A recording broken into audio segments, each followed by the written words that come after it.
You can't replace part of the brain. Like, you treat them the same. A source of truth for the medtech industry. Coexists with the province. Robot understands things automatically. Number one show in the medtech industry. So Stryker got ahead of that and changed it. In the 90s, built $1 billion company that held up high. A lot of things. State of MedTech. With your host, Omar and Khatib.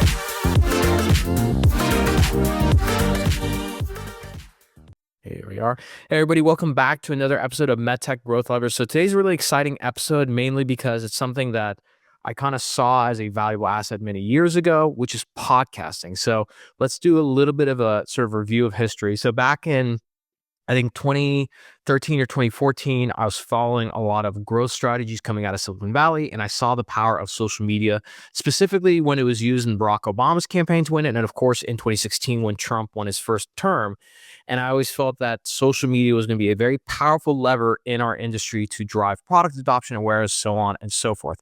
Fast forward about a decade later, or not even a decade, like I'd say close to 2016, 2017, I started to feel the same way about podcasting. As a marketer, I'm always looking for key channels that are going to be growth levers for, my companies I worked at.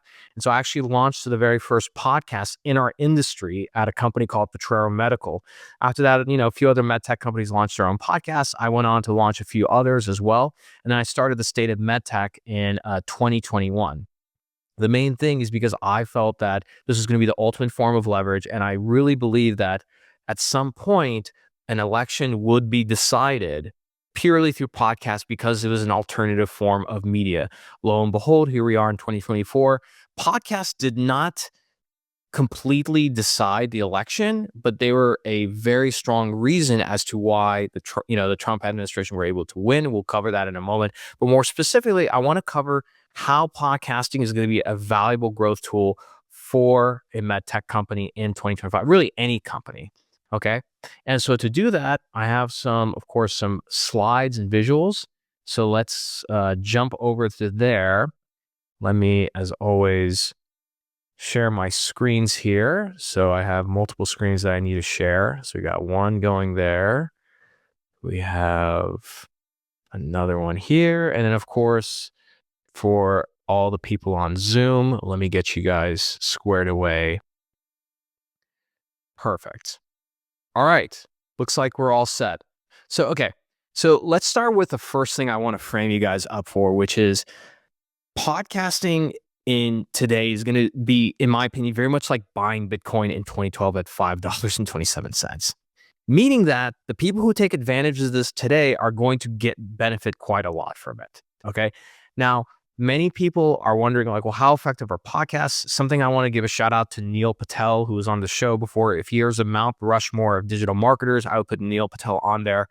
But Neil Patel's agency does a lot of research, and there's been a big shift in terms of people searching for blogs, and that's been overtaken for podcasting, as you can see by that orange line here. Okay.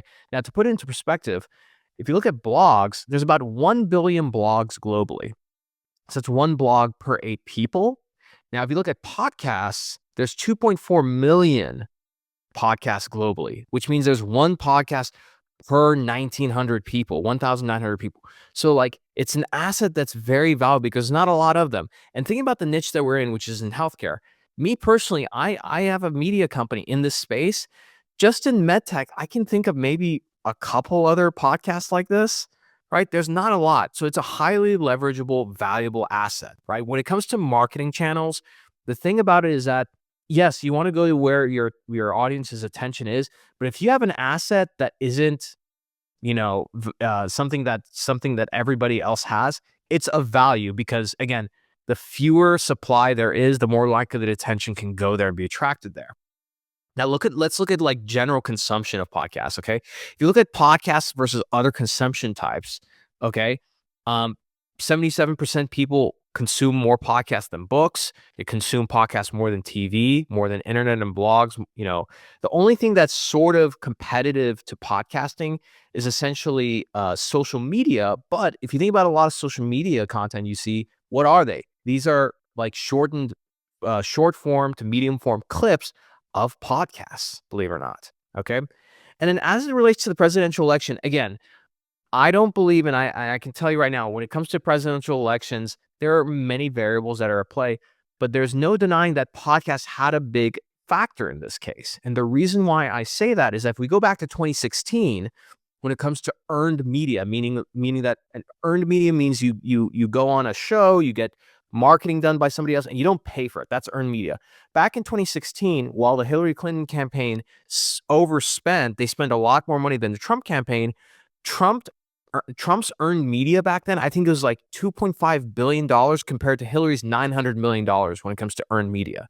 So podcast is a form of earned media. If we look at the number of presidential podcasts that were done in 2024, there's a huge difference. I mean, if you look here on the right, Kamala Harris did 1, 2, 3, 4, 5, 6 podcasts versus Trump 1, 2, 3, 4, 5, 6, 7, 8, 9, 10, 11, 12, 13, like essentially more than like probably triple the amount of podcasts, right? And that is a form of leverage, okay? And so that's something I want you to consider. Now, let's talk about leverage real quick, okay? So we've all heard about levers. Levers are, one of 6, very simple machines that you might remember learning in school. And essentially a lever is a device that reduces the effort required to move a heavy object. As we remember, the great Archimedes once said, like, give me a lever long enough and I'll be able to move the world, right? And so if we look at how a lever works, I'm going to relate this to podcast in a second. Let's break that down. So on the left-hand side where the square is, that's your input, or that's the effort arm, okay? This is essentially the force that you're going to apply, okay? Then in the middle, this little triangle thing, that's your fulcrum, okay? The fulcrum is essentially what makes leverage possible, okay? And depending on how long your lever arm is and where the fulcrum is will decide how much leverage you had. And of course, that circle is your output, okay? That's the resistance. That's the thing that you want to move, all right? Now, if we think about it as it applies, to like more specific areas, if you think about forces of input when it comes to leverage, forces of input means like the judgment you have to put into effort and work is probably the most tangible example, or like skill. Those are inputs that you have to do when it comes to leverage. When it comes to your lever arm, the larger the ratio between that input of force and the output, the more leverage you have. And of course, your point of leverage is going to enable that ability to have like less input to move a very heavy object, okay? And I know I might be boring some of you guys with this physics lesson, but bear with me here. It's important. So let's just look at a very simple example when it comes to leverage.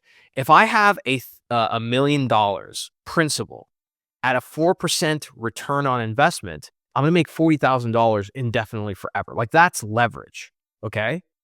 Now, if we think about it as it relates to a podcast, all right, how does leverage work in podcasts?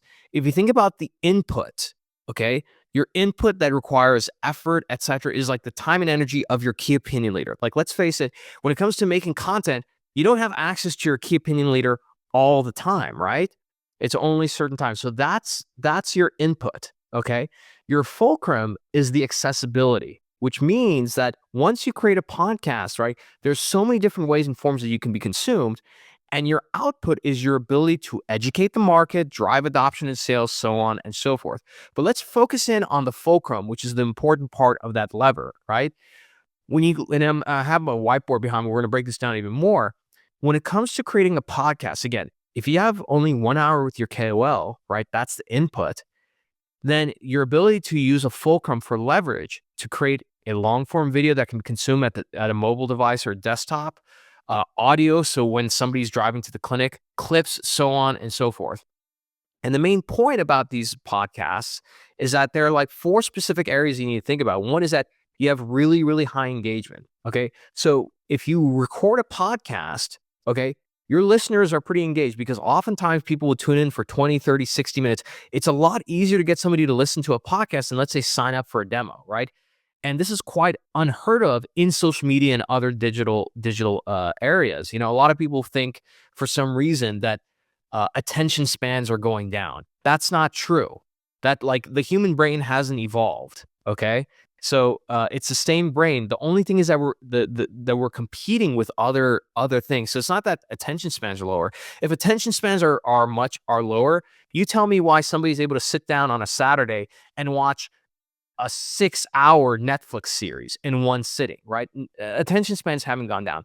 The other thing is that you have a niche focus. So if you have a podcast, it really allows you to focus on targeting specific audiences. Look at my podcast with State of MedTech. It's a broad podcast, but because of different topics, I have so many niche audiences that come in and out of my podcast to get exposure to me, right? So if you want like orthopedic surgeon, hospital administrators, hey, there's a podcast for that or an episode for that. Third part is authentic storytelling. So compared to, let's say, ads or like sort of canned interviews, when you have a podcast, it allows for really rich storytelling. It's more natural. It's more authentic. That's the kind of stuff people like.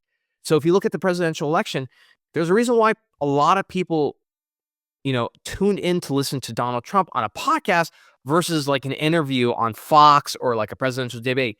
It's not scripted. It's a lot more authentic and it's long form. And finally, in my opinion, the most important part about podcasting is that you have compounding returns. So once a podcast is recorded live, it continues to work for you indefinitely. It's not like an ad that just suddenly stops or even a blog, which just can be lost over time. A podcast can constantly be rediscovered through SEO. And of course, there's so many different ways to cut up a podcast, which I'm going to get to in a moment. Okay. And again, if you think about it, I love blogs. I think blogging is great. The problem with blogs, again, like think about it from a blog standpoint. Same amount of input, okay, with a very short lever arm and not a whole lot of ability for output. So like you need to put out a lot of blogs to influence people because again, there's 1 billion blogs out there, one blog for every 8 people. But if you think about it when it comes to podcasting, right? Not a lot of podcasts. Almost the same, technically the same amount of effort. Actually, I would say even less. If you think about a blog, if I have to sit down and interview, let's say a KOL or a surgeon or something, and we're to make a blog, we have to interview them, we have to type it up, we have to do all these things. Versus a podcast, we just sit down, we interview. Maybe there's a little bit of editing. I don't recommend it. Just record and be done, and you're done. And from there, you have this asset that can be leveraged. Okay, so let me stop sharing there. I want to come back to the whiteboard for a second and share a little bit more. And of course, let me come back here. Okay. So if you think about it, and by the way, we'll get into Q&A in a second if there is any questions from the audience on Zoom. Okay. If we think about a blog, or no, I'm sorry, not a blog, a podcast on how to leverage it. You record one podcast episode. And by the way, this is the other thing that I would tell people is that a lot of times people think like, oh, we need to make a podcast. There's plenty of podcasts out there that you can go and get earned media opportunities from. And even, what I would recommend is that something that people haven't considered. I'm doing it for my show, which is people investing and producing their own series that goes up on a third-party podcast. That's the same, accomplishes the same thing. So you record one podcast, you have 3 forms of media you can produce. You have long form. Number one is that you have the video, right? Video, audio, which can be consumed on a desktop, on mobile phone, etc. Right? You have the audio. So a lot of time, clinicians, hospital administrators, these are very busy people, and so getting them pinned down for a demo or a meeting is gonna be difficult. But you send them a podcast and say, hey, like here's an interview we did with a peer of yours, just like you, on our technology, and they can listen to it in a period of 30 minutes. That's something they can listen to on a drive to work, right? Or when they're walking, doing chores or something. So you increase the chances of consumption of content. That's on the long form side. On the medium form side, there's a lot of times in a podcast interview that your KOL or whoever you're interviewing captures a very important part of your technology, right? Let's say it's a specific application, right? So that can be made into a 2 to 10 minute long clip that can go up on X, formerly known as Twitter. It can go on YouTube. It can go on LinkedIn, right? And especially on YouTube, because a lot of times these short form or medium form clips that are 2 to 10 minutes long, right, are really powerful forms of persuasion because it covers a specific topic. I'll give you a great example. Look at Andrew Huberman's podcast. A lot of people don't listen to his podcast because his episodes are like 2-3 hours long, and sometimes somebody doesn't want to listen to a 3-hour long podcast on all the protocols for sleeping. But a lot of his content is consumed through short form to medium form clips, which leads me to the last word, which is a short form clip. This can be anywhere from like 30 seconds to 1 to 2 minutes. That can be posted not only across social media, But guess what? You can run ads with those, right? So again, if your whole thing, persuasion always starts with the ability to get attention, number one, and then educate somebody. So using podcasts to get the attention of people, right, and bring them in to get educated, right, is a really, really powerful way of marketing and driving your message out there, right? And again, the thing that makes a podcast very dynamic is that it can be translated into all kinds of form of media. So this is just the podcast side. That same podcast, you can extrapolate from it and create a case study of a certain area, right? That's one thing you can do. You can do a one-pager on a case study that's mentioned from the podcast. You have a link to go to the whole podcast and listen to it. You can make small social media posts from it. There's just so many different ways to leverage that one piece of content, right? I mean, look at what we're doing now. This is for my podcast, but I use these as a live stream. I use this as a Zoom to engage with my audience. This will go up on my podcast in a few days. From this, we'll get some clips, right? And I'll have some content myself where I can do some short form posts on social media to my audience, right? The whole point, though, of what I'm trying to say is that if we think about the whole point of leverage, which is the wrong approach to marketing, and I think in my opinion, everything in life is to say, hey, whatever input I'm putting in, I need to increase it. I need to work hard. I need to put more effort and everything. Oftentimes that's not the correct answer.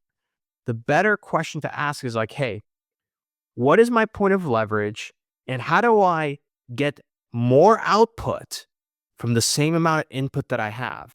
And so a lot of times when it comes to your sales and marketing efforts, you might be using a lot of input on a very short lever arm with a bad fulcrum. So your leverage is not that good, right? And the idea is, how do you extend that lever arm, reposition a fulcrum, and be able to move a lot more weight, in this case, influence more people, educate the market more, etc., with the same level of input. So all of you are going to create content in 2025, whether it's in a webinar or a lab or a case study. The idea is, okay, if we're going to get 1 hour with our KOL to create some kind of content, why not maximize it through the form of a podcast, right? And again, if your company has the capability to launch a podcast, which by the way is not that difficult, in my opinion, do that. Otherwise, the next step is start putting some effort from the PR side to get your KOLs on certain podcasts. And I would even consider making an investment. There are certain podcasts, like my podcast is open to doing that. I know that there are other ones as well, where they can produce a series on a specific topic, right? That's my main point, which is if we've seen, and again, this is, I said this over 10 years ago about social media. If we see in the, in our political world, in the general world that we live in, a certain modality that has effect. 15 years ago, that was social media. You better believe it's going to have an effect in our industry, right? And so if we saw in 2024, like, wow, podcasting has become an extremely powerful form of alternative media, right? Then that's something that's worth investing in and diving into, okay? And I would even say, like, this is something that you have to consider about adapting it to other areas. For example, one thing that we like to utilize in our industry, we love webinars, right? Well, how do you get more value out of that webinar? Well, maybe you do a live webinar, it's recorded, that can be translated into a podcast versus what do we always do? The live webinar is translated to a gated area on our website and we don't even drive traffic to it. The whole purpose of the content, always remember, the purpose of the content is to be consumed, right? So that's the whole purpose of it. That's how I have to think about it, which is how do we take the content that we have and put it in the right vehicles for it to be consumed and influence and persuade the audience that we're trying to get to. So that is my topic for today. So let's see if we have anybody. If anybody wants to ask any questions, go ahead. I'm going to check LinkedIn. I'm going to check the anonymous Q&A on Zoom. And if you're on Zoom, if you want to unmute yourself and ask a question, feel free to. But let's see what we have. All right. I'm going to jump in here on LinkedIn.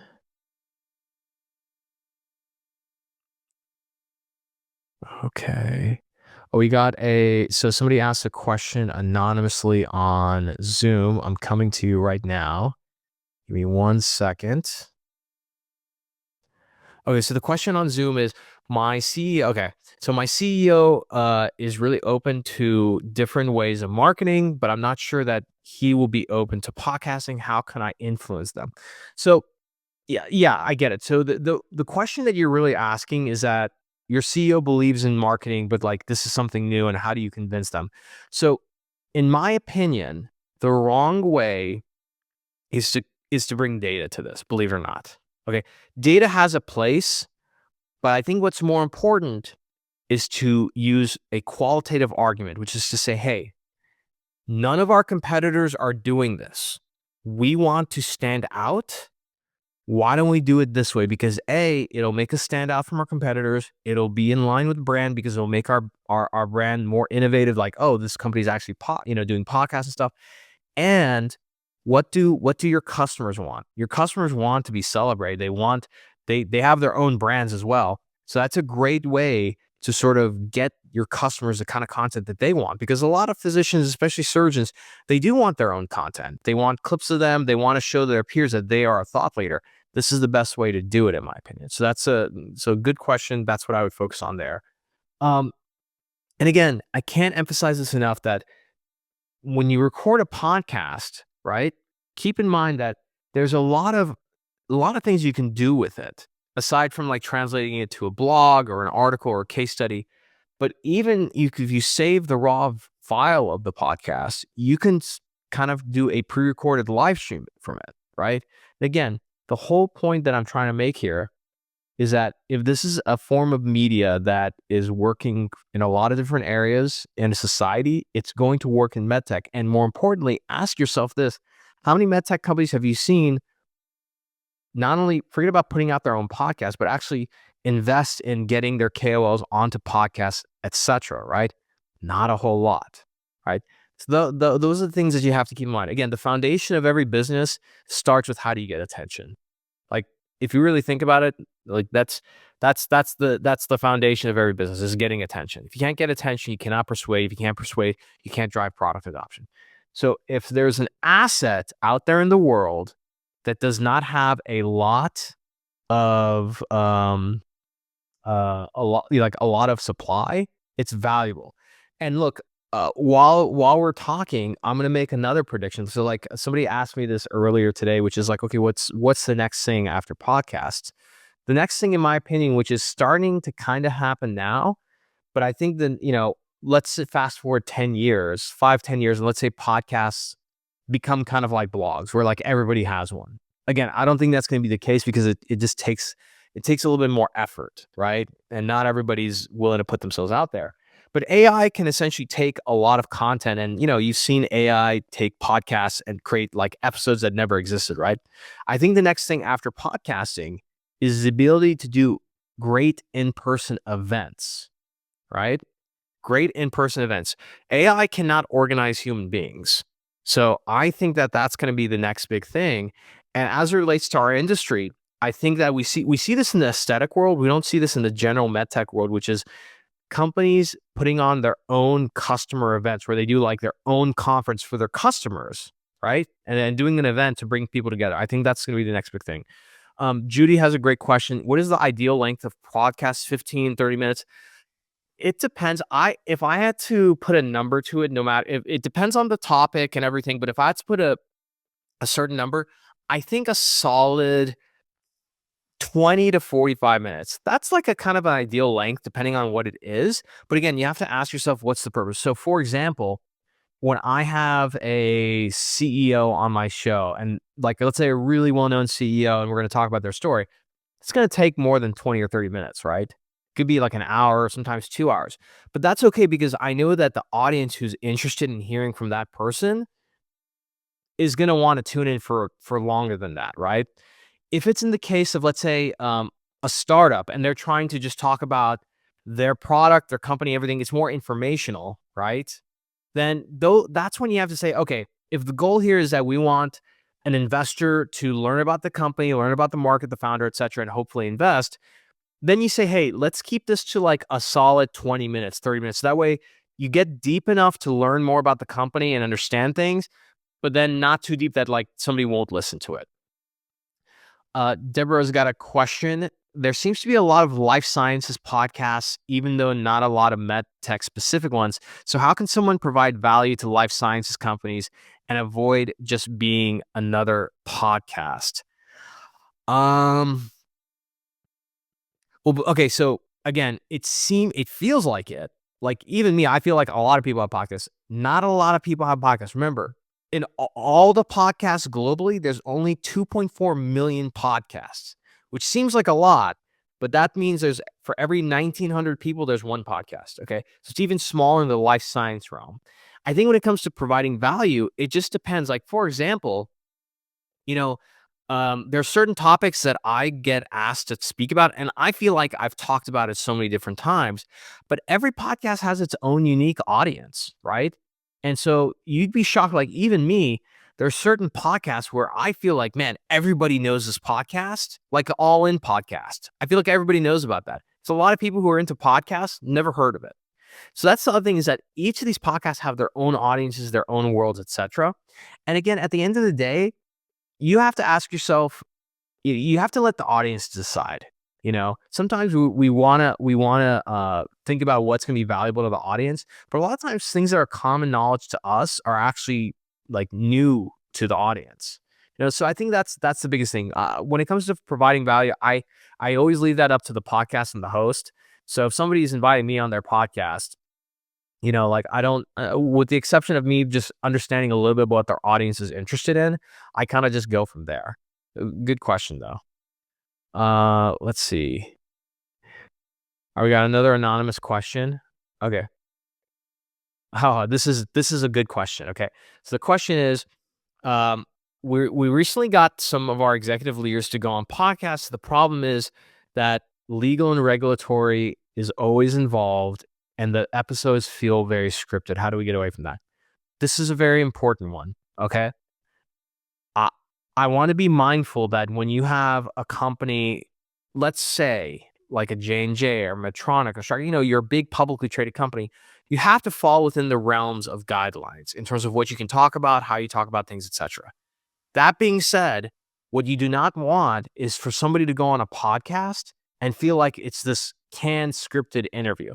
Because not only will people not tune into that or they'll just like jump to something else, but also just doesn't it's not a good reflection of your brand or company. And so I think the best thing is to provide some guidelines for people, but then from there, just always give people the benefit of the doubt and try and work with legal and regulatory. Because again, if you tell legal and regulatory to be involved in these kind of things, then they're going to do what they're paid to do, which is to come up with all these rules, they want questions, they want to script things, everything. So you have to try and wrangle that back, right? And work with your executive leadership. It should not be scripted or canned. At least like on my podcast, when a company is recommending people to come on the show and everything, I'm okay as a host where it's like, hey, here's some questions we would like you to ask. Totally okay with that. But the moment somebody's like, here are the questions you're gonna ask, and here's like 10 of them, and this is what, they don't come on my show because that's not authentic. This is the other thing I want everybody to understand. This is a mistake that people made with social media. You can't take your old, outdated thing and strategy and see this new vehicle and say, hey, we're going to do the old, outdated thing, but through this new medium, because it's just going to suck. This is why a lot of medtech companies, when they started doing social media, they're like, oh, it doesn't work. And I look at their social media strategy, I'm like, well, yeah, of course it doesn't work, because you're literally taking your old, outdated marketing and sales tactics and just trying to use it through this new medium. You can't do that. It's the same thing with podcasting, right? So for example, podcasting is not an alternative form of webinars, okay? So again, a webinar, you have slides, you have a specific approach. That's fine. You don't translate that into the podcast world, because you're taking old, outdated, traditional approaches and trying to it's like putting lipstick on a pig. You just can't do it, right? Good question. All right. Good questions today. Let's see. What other questions we got? Any other questions? All right. We got a few anonymous ones. Okay. I answered that one. A lot of anonymous questions today. I mean, I'm okay with it. For those who are curious, if you want to send me an anonymous question, just message it directly to me, and I just assume that it's going to be that you want it to be anonymous.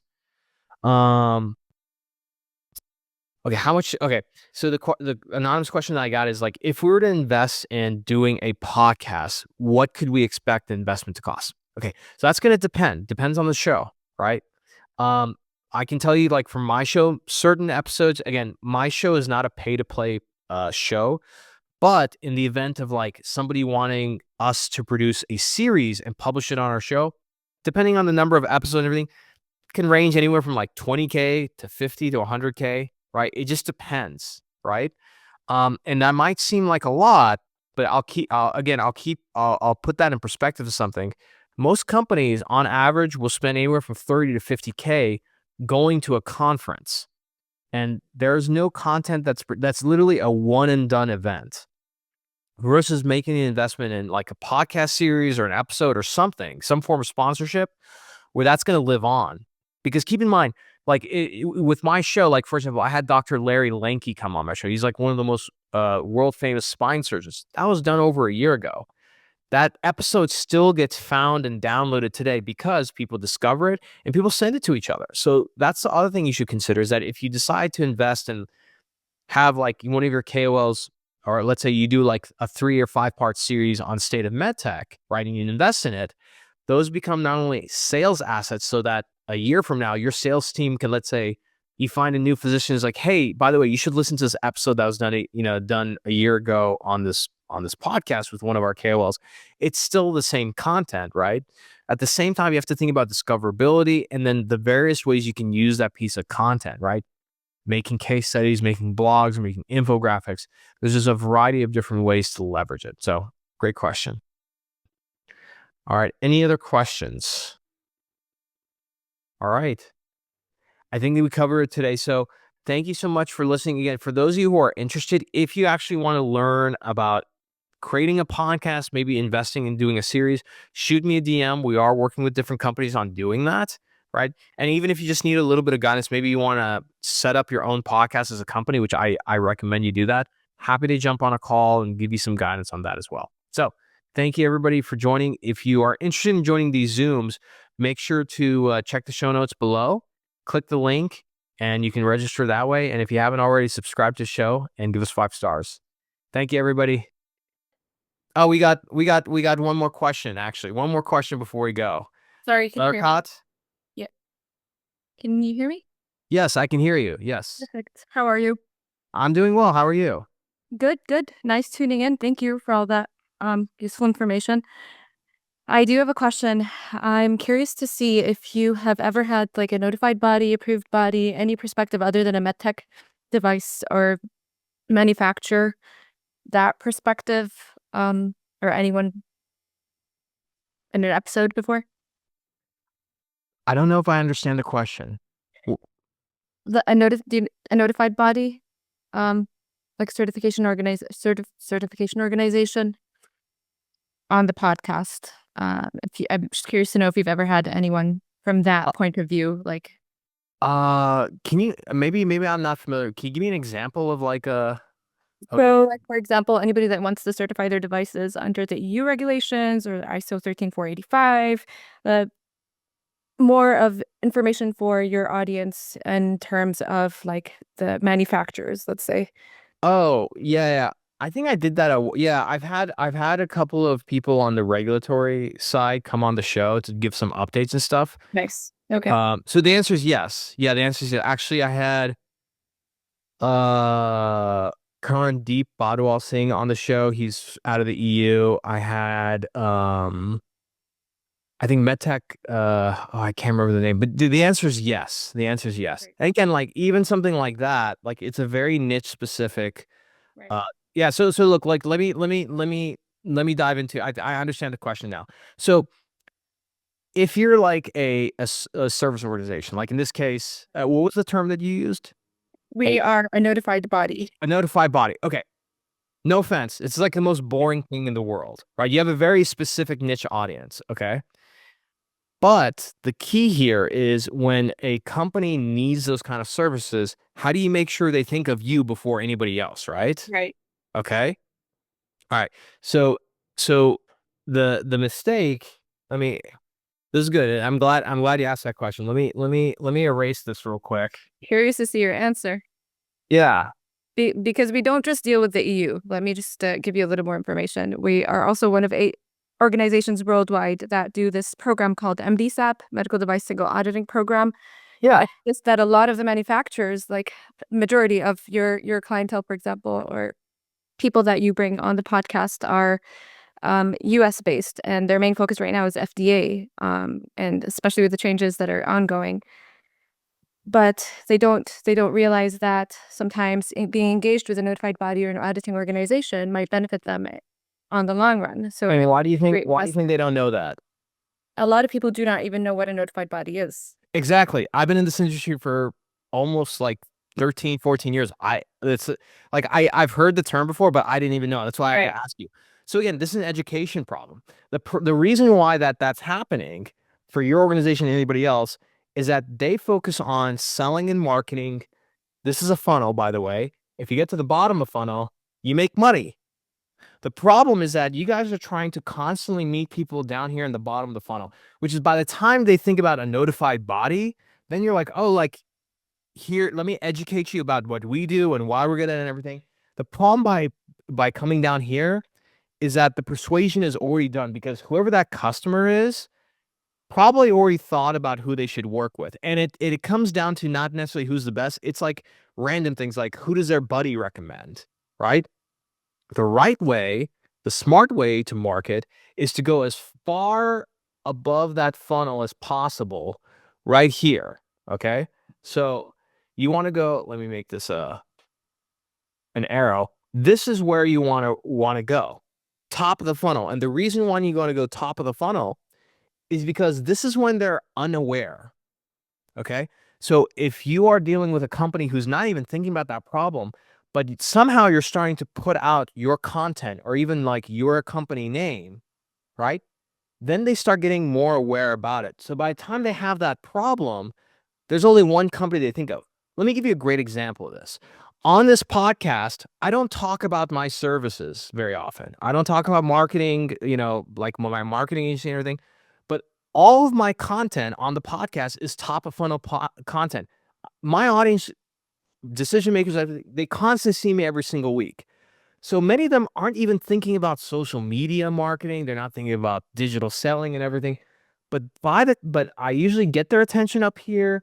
Maybe I educate them about the problem. And then by the time they might one day, a year later say, yeah, I think we should start using paid social media ads. I think we should do X, Y, Z, everything. Omar Khatib is the only name that they think of. Even though there's a bunch of other agencies, there's a lot of other people they can go to. But because I've stayed in front of them. And if you want, Barakat, is your name Barakat? No, it's my last name. Razan is the first name. Okay, so you registered. I'll shoot you an email. Let me tell you the smart thing that I think any service provider should do, which is most service providers in our industry, it's boring stuff. The smart thing that they should do is sponsor shows like this, which I have a software company that sponsors it. And through the show, through content, people start getting exposure to that problem, the Right. content, and that provider. So that when they have that problem, they're like, oh yeah, like let's go with XYZ provider. Not only because they're aware of it, but because there's also a little bit of familiarity and trust that's established because they've discovered it through like somebody like me and my show. Right. So that's what I recommend.